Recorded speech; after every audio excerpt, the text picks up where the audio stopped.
Regardez ce merveilleux jardin. On ne le dirait pas, mais où nous sommes? Dans le faubourg Saint-Germain.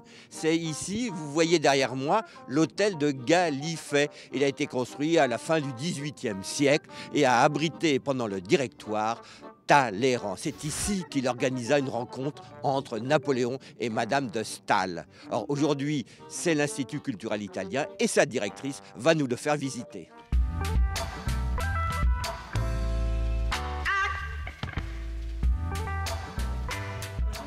Bonjour Madame Valencise et merci de nous recevoir donc à l'hôtel de Gallifet. Est-ce que vous pourriez nous dire quelques mots sur son origine? L'hôtel de Gallifet est né au XVIIIe siècle. Il est la propriété d'une famille de parlementaires et de nobles de Provence.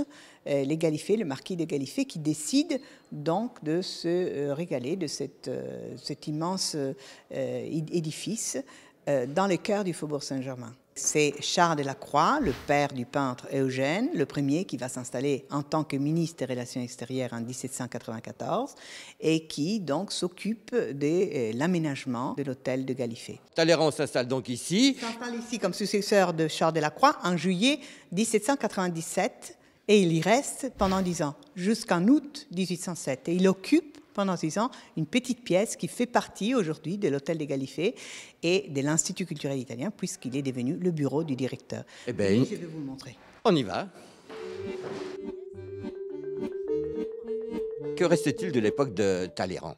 Alors, il reste les volumes de cet espace, il reste surtout les lustres, il reste les espagnolettes qui sont la trace vivante de cette vue de fugue que Talleyrand prenait souvent. Il reste cette porte secrète avec le même miroir, c'est un miroir fumé, qui donnait accès à l'époque des Talleyrand, comme aujourd'hui, à une porte supplémentaire et qui permettait donc d'avoir accès aux appartements privés du ministre.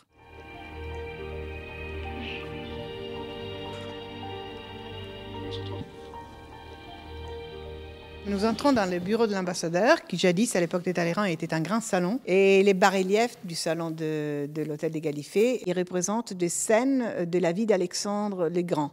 Pourquoi? Parce que Simon-Alexandre de Gallifet, le marquis de Gallifet, voulait s'inspirer de ce grand héros de l'histoire pour célébrer les fastes de sa propre personne et de sa propre famille.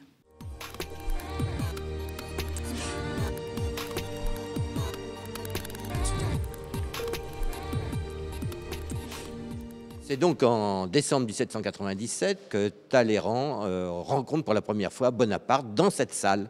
Tout à fait. Début décembre, le 16 Frimaire en 6, donc le 6 décembre 1797, a lieu ici, dans cette salle même, la première rencontre entre le général qui retourne de la campagne victorieuse de l'Italie et les ministres des Relations extérieures. Ce fut à l'occasion de ce grand souper qui eut lieu donc le 3 janvier 1798, la première rencontre ou bien la seconde rencontre entre Bonaparte et Madame de Staël, mais il fut, comme vous le savez, une rencontre tragique parce que Bonaparte n'aimait pas les femmes intelligentes ou visiblement n'aimait pas les femmes d'influence telles que l'égérie des libéraux à l'époque. Madame de Staël à l'époque était non seulement l'égérie des libéraux, mais elle était aussi le soutien, l'un des piliers du régime né du coup d'État de Fructidor en septembre 1797. Eh bien, Madame Valencise, merci beaucoup pour cette visite. Et merci à vous et à vos lecteurs qui seront les bienvenus à l'hôtel des Gallifet et qui auront la possibilité de découvrir ces bijoux secrets